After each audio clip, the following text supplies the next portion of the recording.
My attention has been preoccupied with Project Ruby quite much so recently. I'm not averse to admitting that us YouTubers work in advance. So naturally, what you see on camera was probably a couple of weeks ago. So there has been a lot more work on Ruby that has just taken place. We have made a lot of progress, and it is going as good as what Project Beatrix went. And a few people have asked me in the comments, particularly pertaining to this car and to Project Beatrix over my shoulder. This is not a GoPro, so I'm struggling with, where's that? I don't know. Welcome to the channel of amateurish camera work, and yeah, I'll try and help. Anyway, this episode is all about modifications. I keep getting asked by people why I'm so against modifications.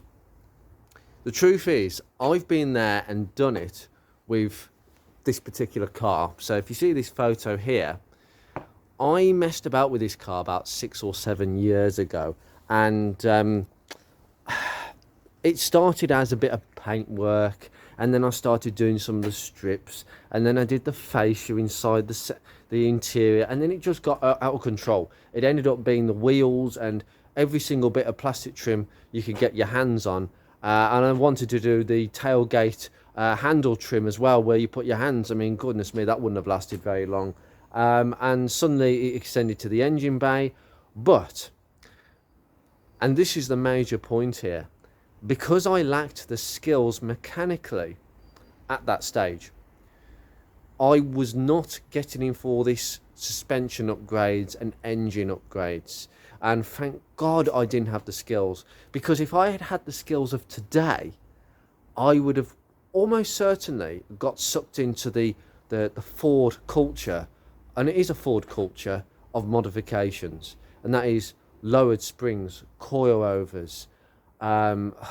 Honestly, you start going down that side of things, and then engine modifications, sticking big turbocharged and boost pipes on, and all sorts of paraphernalia that these cars were never designed to use.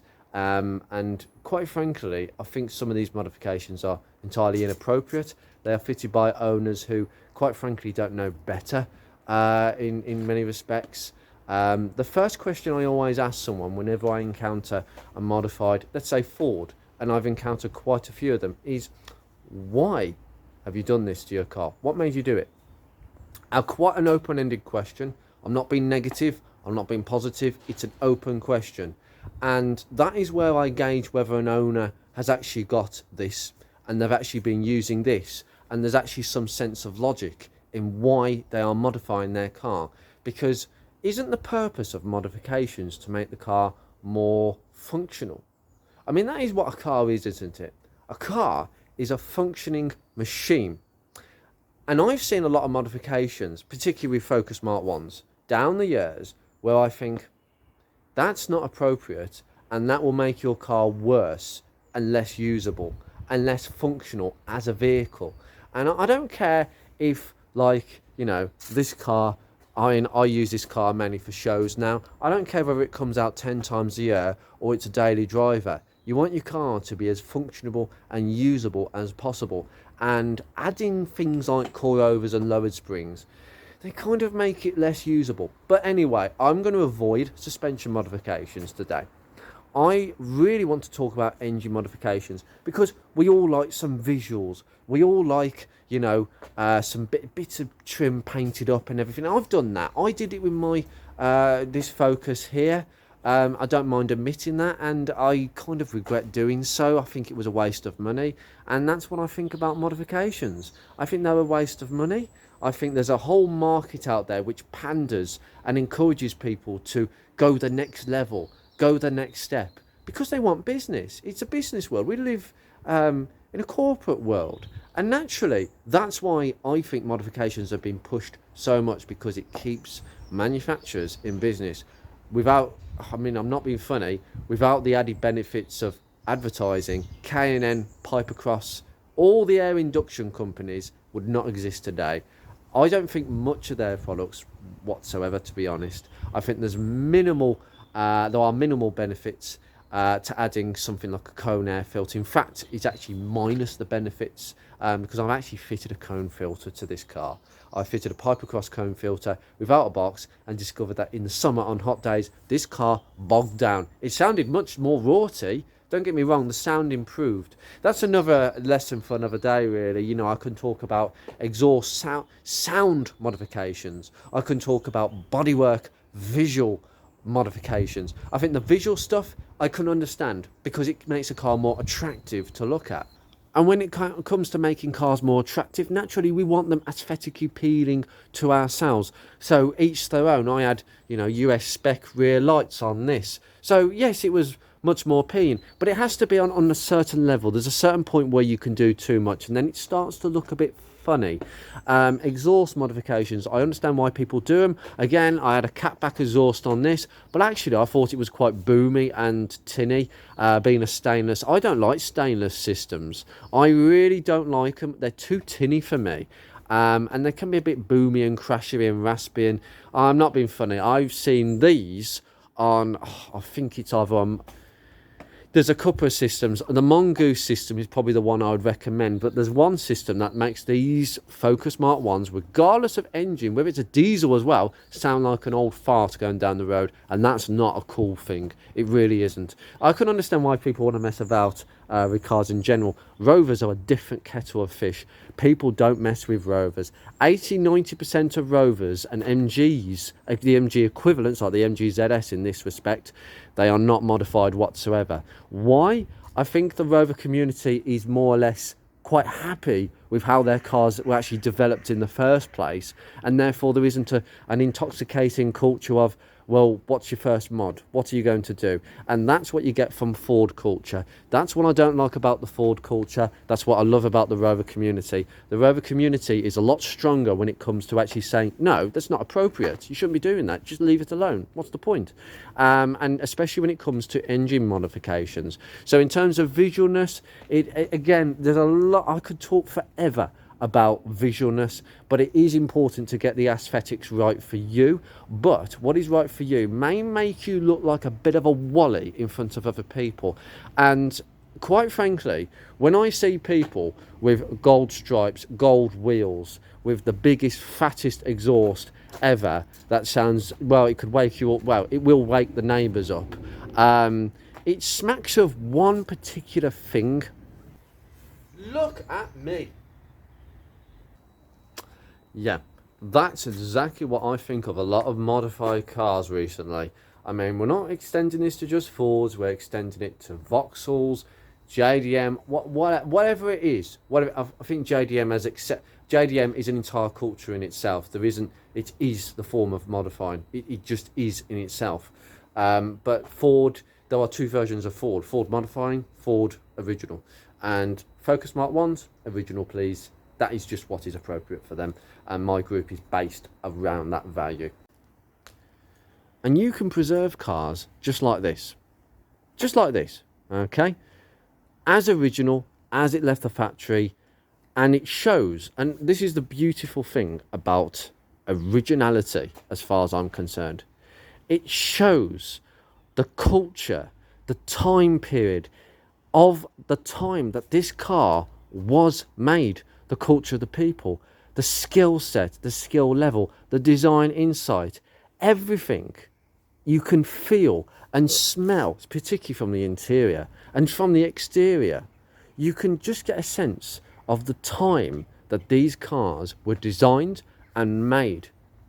They are perfect timepieces. Classic, modern classic cars.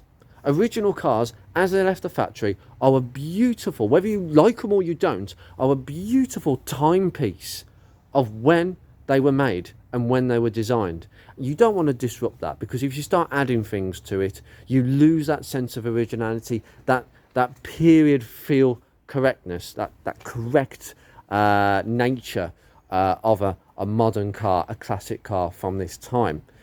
There's only one other thing in the world that actually I can relate to as being things that are preserved as they are. Classic cars, modern classics that are preserved originally, are the second thing. The first thing is listed buildings. Listed buildings around the world are preserved as close to as they were manufactured and made all those aeons ago. They are protected, they are preserved. People love coming to see historical buildings because that's what people want to see. They want to see culture. They want to see how these buildings were made, the sort of feeling and architecture behind them. Whereas you can't get that feeling if those buildings have been converted, adapted, and messed about with. Well, can you not relate to it with this? Yes, of course, because when these cars are converted, adapted, which is what modifications are, you're just adapting and converting, or even completely changing in some respects, you end up losing that historical value. And that's where I love originality. I just love it. And I seek cars at shows that are just kept as they are, because they are what I can relate to. Slight disclaimer on this video, don't feel offended when I say this, because I've seen and spoken with many people with modified cars, and I love the fascination. I'm interested in just why they've done what they've done and their thought processes. I find some of the modifications very interesting because it makes cars a little bit different instead of having them uniform. But then again, don't you think that cars were quite different when they came out the factory? I mean, cars came out with maybe a similar spec but different options, different little intricate pieces. Things have been changed over the years. You know, this Focus has had rear parking sensors fitted, which will be removed soon. There are some interesting things that have been added, and there are stories to tell with a car. But as I say, don't take it lightly. This is purely my opinion about modifications and why I haven't been to Ford Fair. It's just not my thing. It just isn't. I've got this image of every single kind of Ford that exists today with either a Z-Tech engine in it or some fairly big turbocharged Cosworth lump in it. And I'm afraid that is the general perception outside of Ford, sadly, that Fords are not worthy of being messed with. Well, not worthy of being searched for if you're looking for a classic car, because too many of them have been so messed up you don't know what was original. And I get that line. Also, someone who isn't in the Ford fraternity made a very good comment saying, if they were good enough in the first place, then why so many of them modified? So clearly people don't think they're very good from the factory. That's quite a strong point, but you have to say there's some basis for that, actually. But generally people don't know what they're doing. This might be slightly more of a rambling video, but this is the thing, and this is the point I'm going to make now. Engine modifications. Why are they not very relevant in the UK? For a start, I'll just say a couple of pointers. 1.6 Focus. Don't care it's an automatic. The manual version is pretty capable. Around town, on the motorways, you will keep up a traffic, no problems with that engine. 99 horsepower, if you want to be pedantic about it. This 118 horsepower, 117, 118, some people say 120, but it's about 117. 1.8 K series. Again, forget the fact it's an automatic, let's go with a manual version. Extremely potent. In fact, I would say I can get up to speed, but well, I say I get up to speed quite fast in general when there is road that is free and not actually blocked by a load of traffic in the city. This car is brilliant, absolutely brilliant on the A roads and motorways. It is home. In the city, it feels overpowered for what it is, and we're talking about a 1.8 litre engine. So all those people that drive 2 litres, 3 litres, why do you need a car more than a 1.6 and a 1.8 litre without modifying it? You just can't get up to speed no more. I mean, we've got new speed limits in Wales for a start, and in the UK I think they will follow suit. You just can't get up to the speed. So why do people think that their car, I need to do some engine mods to make it quicker? Why? You're going to break the speed limit, are you? Because I guarantee that's probably what you're thinking. You are going to modify your car because you damn right know you're not going to keep to the speed limits, because otherwise, what's the point in engine modifications? You can't get to the speed that your engine modifications might allow.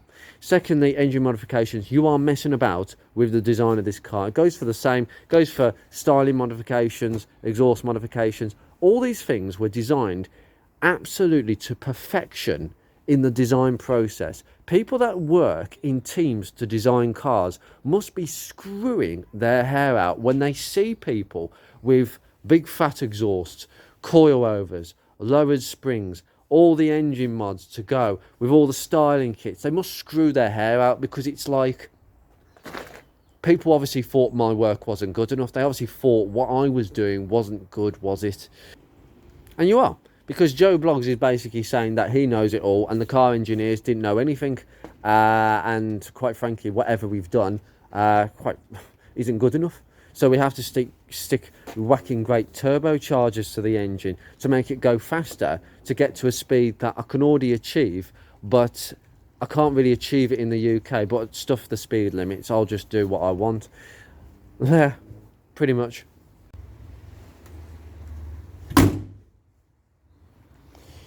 So really, that's my view on engine modifications. They're utterly pointless in the UK, so I don't know why people bother. People spend thousands and thousands of pounds on engine modifications, and I really do think they need somebody to put their arm around their back and say, listen, what you're doing is a complete and utter waste of money. I wish I could go back in time and tell the Andrew of yesterday what you were doing 6-7 years ago. Can you add up how much money you wasted in paint and time? Because you wonder why you bothered. Because I ended up reversing everything anyway. I'm glad I realised my mistake early on. And that's my other point. These cars rust.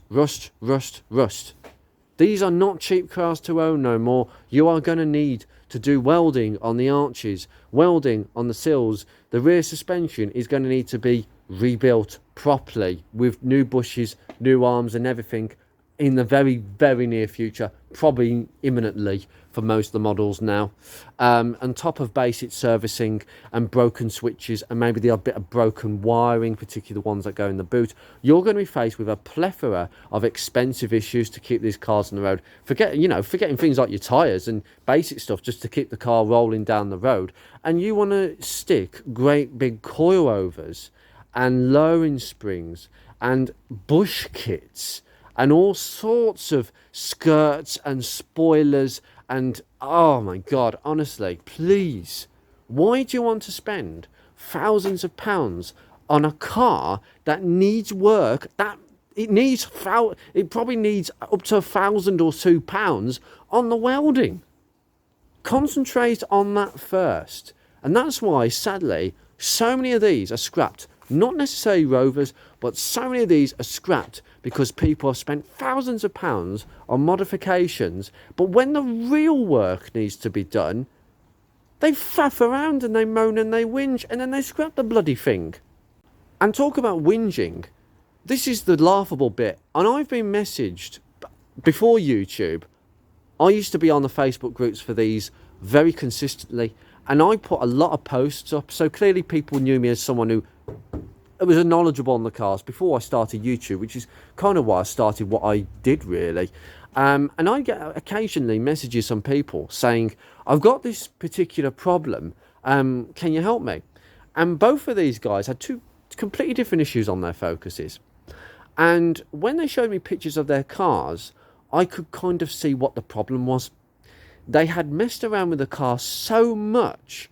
Well, I should tell you now, one of them was asking me about camber issues on his Mark 1. He couldn't get the alignment set up properly. Not after putting coilovers on and bush kits and everything else to go on. And my answer was, I can't give you an answer, buddy, because my experience with these cars is the standard versions, not modified examples. I can't give you an answer and I can't tell you what's wrong because you've messed about with your car so much that, one, I can or cannot, I can either confirm or not confirm, or I can't do that anyway, whether your modifications have caused the problem in the first place. And often it is. People modify their cars in so many different places and then they consistently whinge when they have problems. Well, you've caused your own problem, so don't come to my door And don't come to anybody else's door, blame yourself for that one. Maybe think about reversing what you've done. But that's my little whinge on that one. And it's a very, very, very minute group of people who shouldn't mess about with cars whatsoever, personally. They shouldn't ever go near a car, because they're the sort of people that do dangerous modifications to their cars underneath. And then there's an accident, and someone in their beautiful car, or just their average family car with kids in the back, get hit from behind. I know it's quite a hypothetical example, but you know for a fact that that has happened 100%. Historically, car engines before the 1980s weren't particularly great. They weren't very powerful, they weren't very efficient, and I can understand why back in the 60s, 70s, 80s, a lot of people were trying to eke more power. Minis, for example. Martin, you gave me some great suggestions recently. It's a great example. Martin's been around minis. If you haven't seen that video, you need to go and see it. Martin's budget collection of cars. He has a Mini Traver that he's owned for 30 years. He's been into minis. He's been in the mini mania world, where people used to personalize minis and make it their own. It was fun. That's where people used to modify minis, and everyone was unique, and mini modifying was like a thing for everybody. You had to personalize it, and it still goes on today, but not so much so, because the values have gone up, and when values go up for cars, people tend to stop messing about with them. It tends to be the cheap models that people tend to mess about with, because there's an element of disposalness if things go wrong, which is quite sad, really.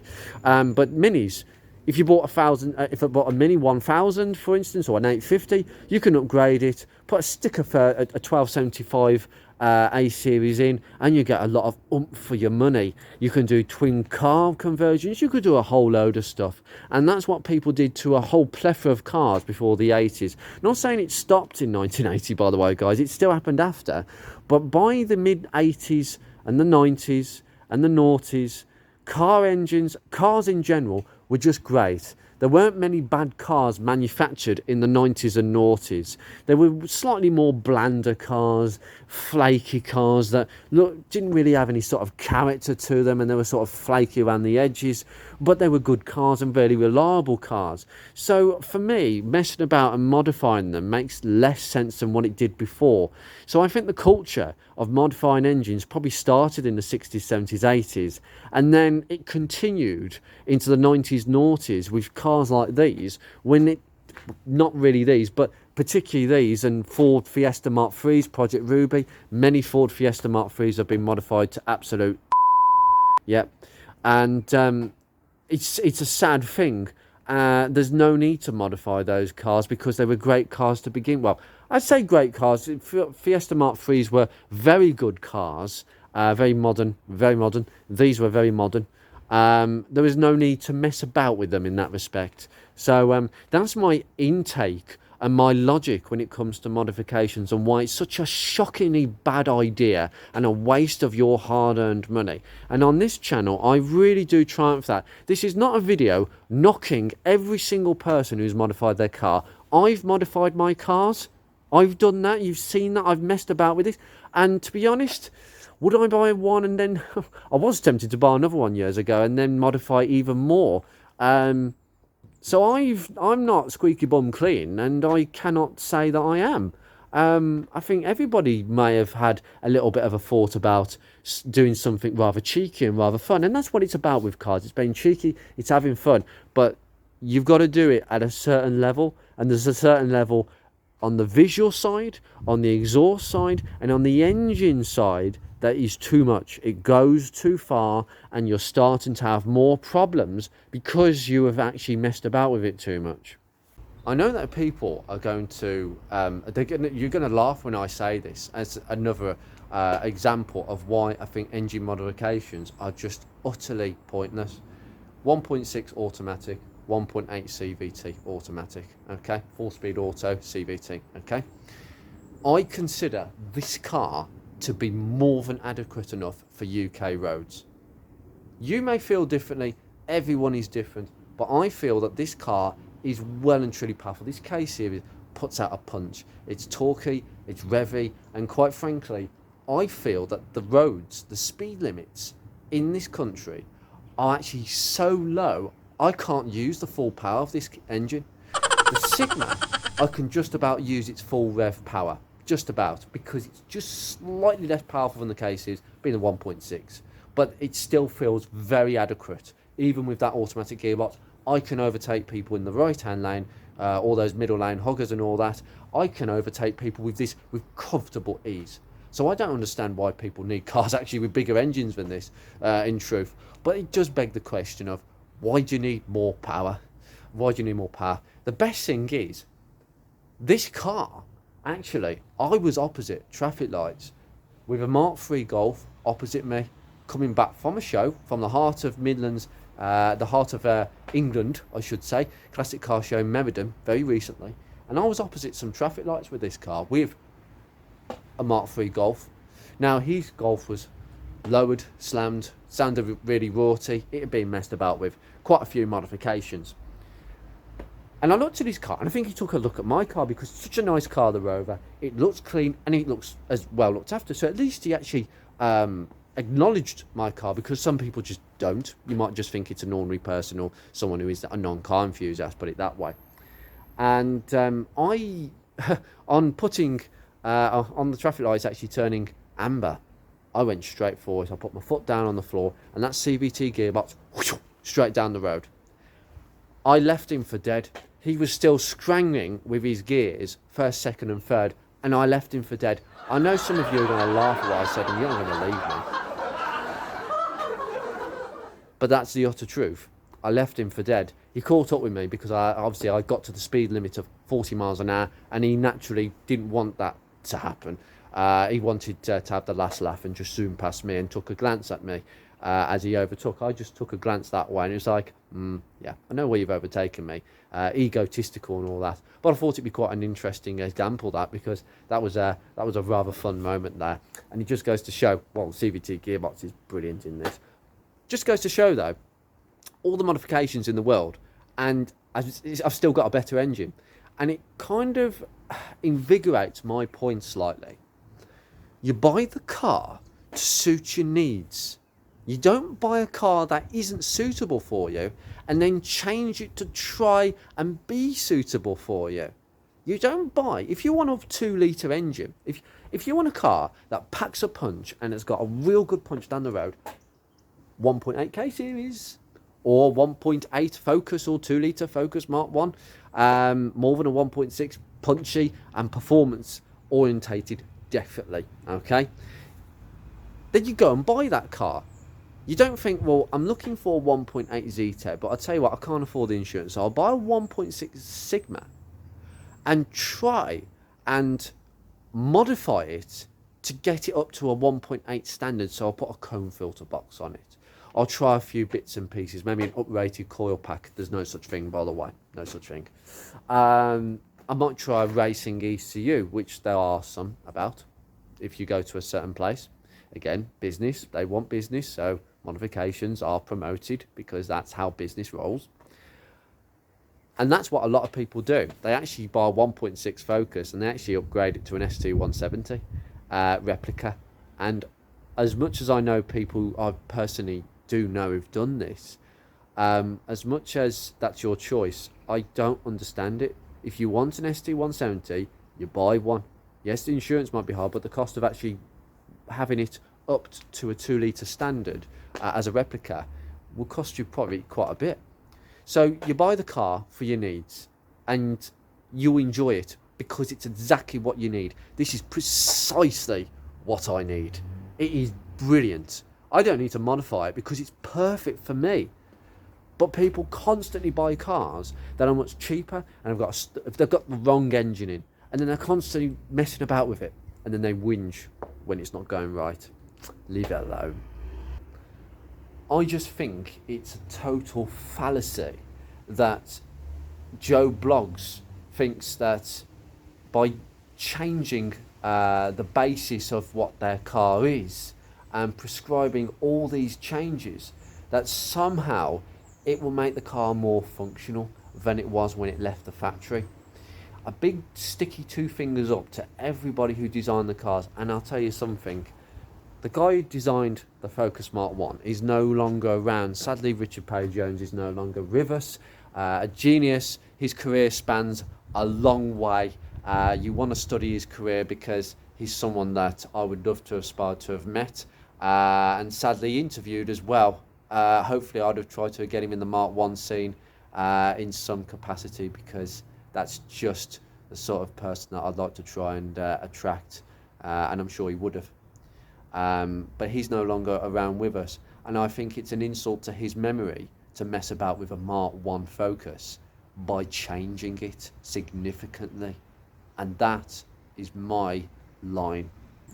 Well, I suppose I'll just I'll leave you be. This is just a bit of a bloggy video. I need to get a bloggy whinge, whatever you want to call it. It's probably rambled on too long. But the car is looking nice, a bit dusty, but it's nice and dry in here. And we did have some rain, and there is no sign of rain. Fantastic. Right, I'll lock up, and we better get going, Beatrix. So, just turn the key to my beautiful orchestra of a K series.